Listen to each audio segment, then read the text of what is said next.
Ke pembahasan di wiki bab fluida yang ketiga. Ini diambil dari buku Basics of Fluid kalau tidak salah ya. Ya, kita baca dulu soalnya. Sebuah tangki besar dengan lubang untuk keluarnya fluida diletakkan di sisi bawah tangki. Oke, karena di sini udah jelas bahwa tangki ini memiliki lubang yang mana fluidanya itu artinya mengalir keluar, artinya yang lagi kita pelajari di sini adalah fluida dinamis, fluida yang udah bergerak, nggak statis doang. Berisi 3 cairan tak kental yang tidak bercampur seperti yang ditunjukkan pada gambar di samping. Oke, kata-kata ini atau kalimat ini itu mendeskripsikan bahwa fluida yang kita sedang tinjau itu fluida ideal, sehingga cocok dan mudah untuk dianalisis di tingkat TPB ini. Oke. Dengan asumsi bahwa perubahan pada H1, H2, dan H3 dapat diabaikan, maka tentukanlah, nyatakan semua jawaban dalam variabel A, kecepatan aliran fluida pada lubang di bawah. Nah, kalau misalkan kita menemui kasus kayak gini, fluida dinamis, kita tuh cuma punya dua pilihan. Antara kita pakai asas kontinuitas, atau kita pakai persamaan Bernoulli. Itu yang paling umum yang ditinjau di fluida dinamis ya. Nah, kalau kasusnya kayak gini, dia punya perbedaan ketinggian, dia punya kecepatan, pastilah yang kita tinjau adalah fluida dinamis pastinya. Pastilah persamaan yang kita gunakan adalah persamaan Bernoulli. Di mana persamaan Bernoulli itu mengatakan bahwa P1 tambah dengan rho GH1 tambah setengah rho V1 kuadrat sama dengan P2 tambah rho GH2 tambah setengah kalikan dengan rho kalikan dengan V2 kuadrat. Nah, teman-teman asing nggak sih dengan persamaan ini? Kalau teman-teman lihat atau pikir-pikir lagi, kira-kira teorema apa ya yang persamaannya mirip-mirip dengan persamaan ini? Mungkin terbersit dalam pikiran teman-teman bahwa ini mirip-mirip kayak persamaan energi mekanik, persamaan hukum kekekalan energi mekanik lebih tepatnya, ya kan? Kita punya MGH 1 tambah setengah MV kuadrat 1 sama dengan MGH 2 tambah setengah MV 2 kuadrat gitu. Dimana MGH itu menyatakan energi potensial gravitasinya, sedangkan setengah MV kuadrat itu menyatakan energi kinetiknya yang menyatakan kecepatan geraknya. Nah, ini sama teman-teman. Jadi sebenarnya persamaan ini itu modifikasi dari persamaan usaha energi sebelumnya yang kayak aku katain sebelumnya, tapi dibawa dalam term tekanan. Makanya di sini kalau teman-teman lihat ada H di persamaan Bernoulli ini itu stand for ketinggian, bukan kedalaman. Ini berbeda dengan kalau teman-teman mempelajari dalam fluida statik ada yang namanya tekanan hidrostatik rho GH. Nah, di sana rho GH jelaslah dia adalah kedalaman, bukan ketinggian. Apa sih perbedaannya kedalaman dan ketinggian? Kalau kedalaman, misalkan biar lebih gampang, aku punya suatu bejana gitu ya. Nah, ini airnya. Kalau misalkan yang ditanyakan tuh adalah ketinggian, maka yang kita ambil biasanya dari dasar permukaan air. Berarti dari sini ke sini. Ini adalah ketinggian. Sedangkan ini adalah, ntar jangan pakai ungu deh, nanti sama kayak ya pakai ya kuning deh. Ini ke sini itu adalah ketinggian. Tapi kalau diambilnya dari permukaan atas fluidanya gitu ya, maka ini ketinggian. Tapi kalau diambilnya dari atas permukaan fluidanya, maka itu yang kita sebut sebagai kedalaman, arahnya dari atas ke bawah. Ini adalah kedalaman. Itu ya perbedaannya. Nah, kalau misalkan ini arahnya dari bawah, dari atas ke bawah, kalau ketinggian dari bawah ke atas. Nah, kalau misalkan di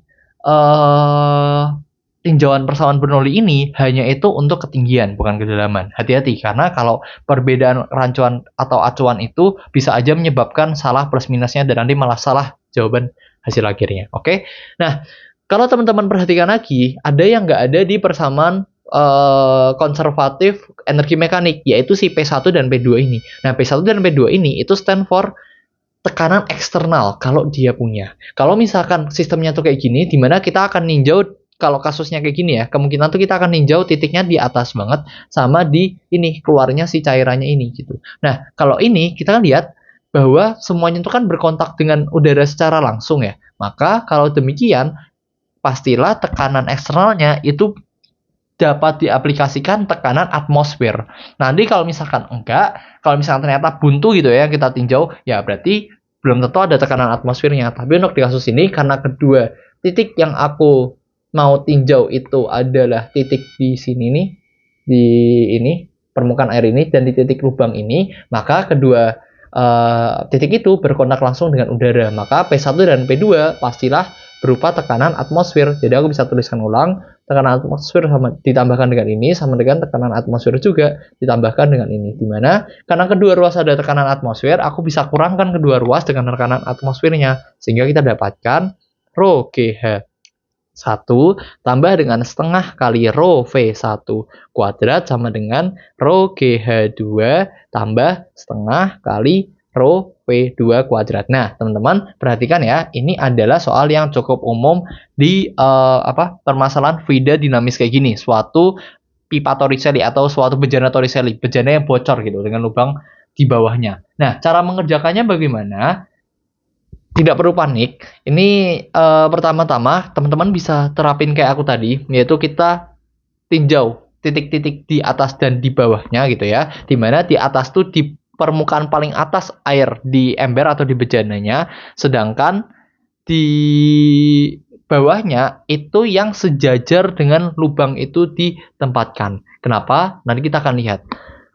Untuk yang di atas, yang di ini nih titik, yang titik 1 tuh titik yang di atas, yang titik 2 tuh titik yang di lubangnya ya. Yang titik yang di atas pasti dia punya rho GH karena dia punya perbedaan ketinggian kan. Tapi di situ dia nggak punya kecepatan. Kenapa? Karena kecepatannya tuh masih diam atau relatif kecil banget dibandingkan kalau kita tinjau kecepatan yang udah ada di lubangnya ini gitu. Sehingga dengan pengetahuan itu aku bisa bilang bahwa V1 di sini itu mendekati 0 karena dia kecil banget. Sedangkan kalau yang di lubang, kenapa tadi aku ambil ketinggian acuannya sejajar dengan lubang? Biar aku bisa bilang kalau aku ngacunya di situ kok. Makanya ketinggian di situ aku buat sama dengan 0. Makanya H2 itu nilainya sama dengan 0 meter. Sehingga persamaan ini itu bisa aku tuliskan kembali menjadi rho GH1 tambahkan dengan 0 karena V1-nya sama dengan 0 ya. Sama dengan rho GH2 itu H2-nya sama dengan 0, jadi aku bisa tuliskan sama dengan 0 ditambahkan dengan setengah rho V2 kuadrat.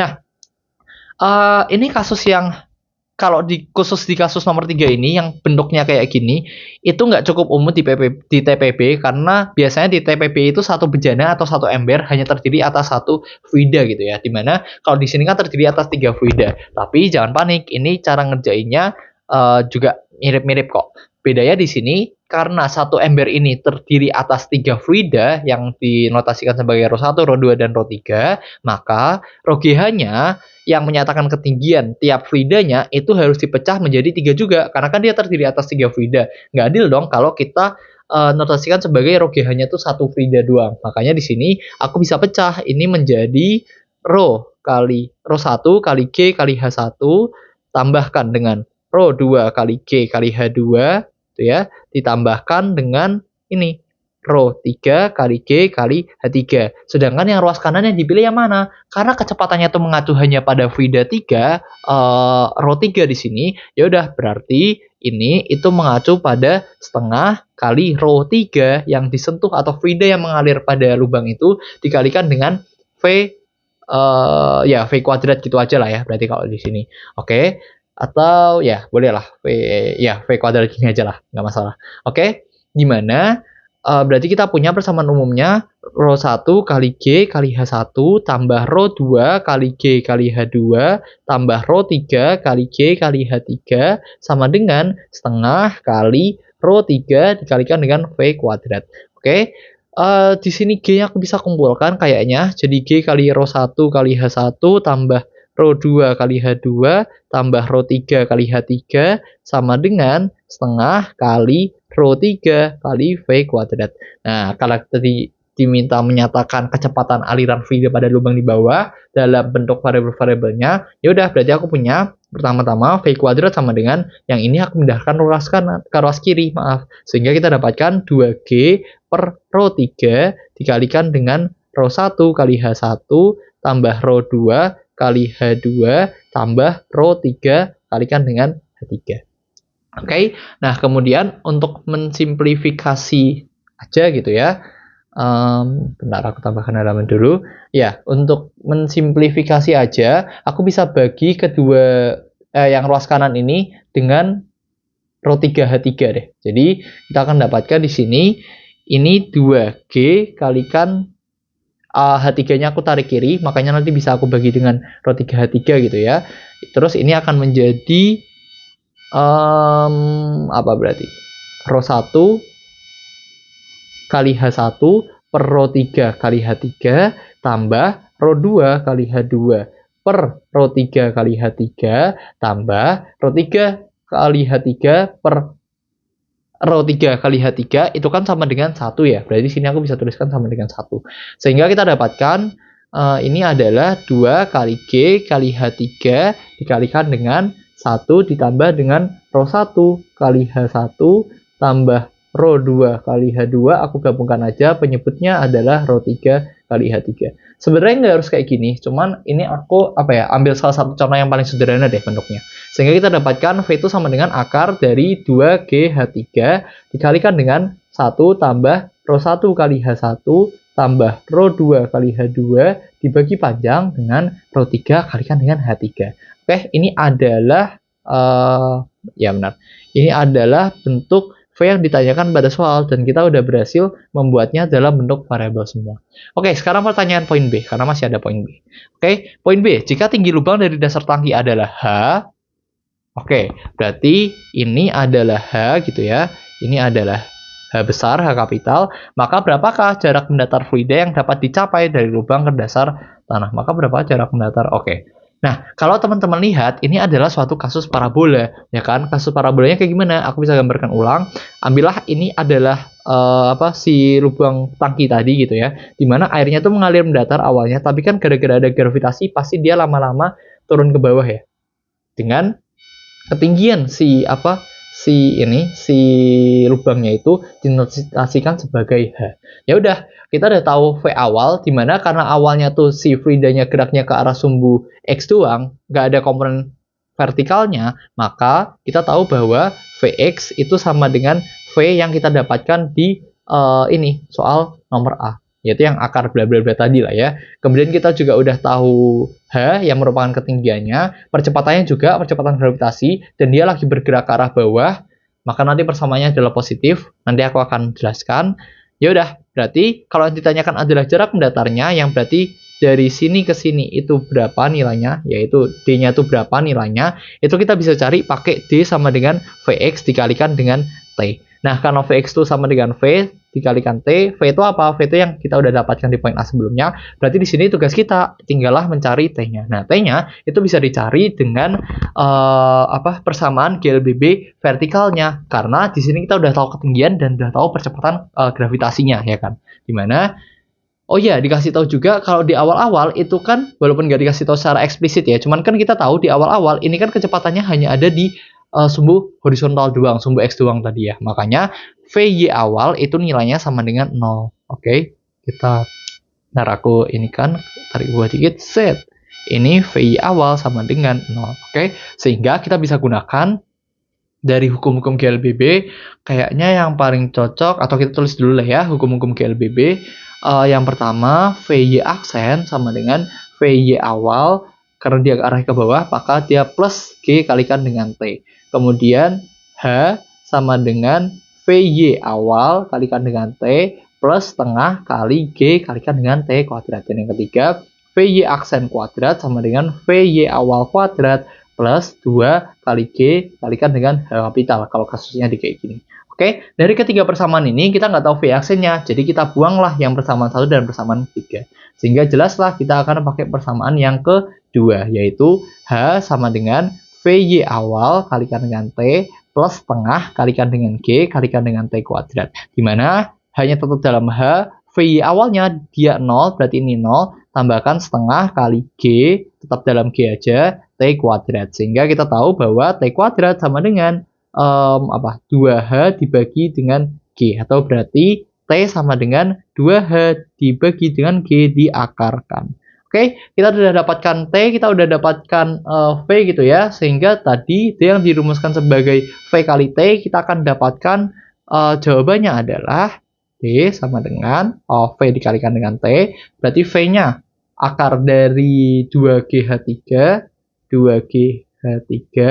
dikalikan dengan ini 1 tambah 1 tambah rho 1 H1 tambah rho 2 H2 dibagi dengan rho 3 H3. Oke, diakarkan dikalikan dengan T. T adalah akar 2H kapital per G sebelumnya. Nah, karena ini sama-sama akar gitu ya, maka aku bisa apa ya namanya, distribusi? Aku lupa. Pokoknya digabungkan aja dalamnya ya. Akarnya kita akan buat panjang. Ini menjadi 2GH3 dikalikan dengan 1. Bentar, ini kayaknya kurang itu ya. Akar. Nah, kayak gini lah ya. Ini aku punya nah, 2GH3 kalikan dengan 1 tambah rho 1 H1 tambah rho 2 H2 per rho 3 H3 tutup. Nah, ini dikalikan langsung aja dengan 2H kapital per G. Terus baru ditutup akarnya. Jadiin 1 lah pokoknya. Ini gaya kita bisa coret. 2 sama 2. Ini dikalikan sama dengan 4. Bisa keluar dari akar. Sehingga kita dapatkan jawabannya adalah 2 akar dari H3 dikalikan dengan H kapital. Kalikan dengan 1 plus rho 1 H1 tambah rho 2 H2 per rho 3 kalikan dengan H3. Oke, ini adalah jawabannya yang diminta dalam soal, dimana ya lagi-lagi kita udah menyatakannya dalam bentuk variabel semua gitu.